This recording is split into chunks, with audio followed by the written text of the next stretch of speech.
এই বরকতের জায়গা। প্রতিদিন 120টা রহমত নাজিল হয় এই কাবা ঘরকে কেন্দ্র করে। সিত্তুন আলী তাইফিন, 60টা রহমত যারা খালি তাওয়াফ করে।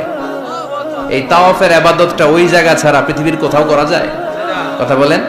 এজন্য 60টা রহমত যারা তাইফিন তাওয়াফ করে। আর বাঈনা লিল মুসাল্লিন, আর 40টা রহমত যারা কাবা ঘরে নামাজ পড়ে। 40 আর 60 100, বাকি রইল কয়টা? ওয়াল 20 লিন নাযিরিনা ইলাল কাবা।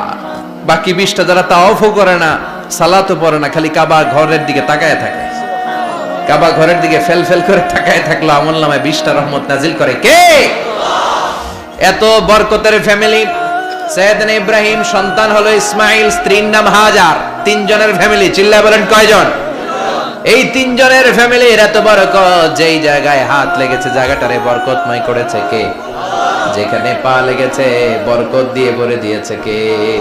সাইয়েদনা ইব্রাহিম রাজমিস্ত্রিগিরি যখন করতেছিলেন, বানাতে বানাতে আর নাগাল পায় না। আল্লাহ বলে এই পাথরটার উপরে দাঁড়াও। উনি দাঁড়ালেন। এবার যতটুকু উপরে ওঠা লাগে পাথরটা অটোমেটিক্যালি উপরে উঠে যায়, যতটুকু নামা লাগে অটোমেটিক্যালি নিচে নেমে যায়।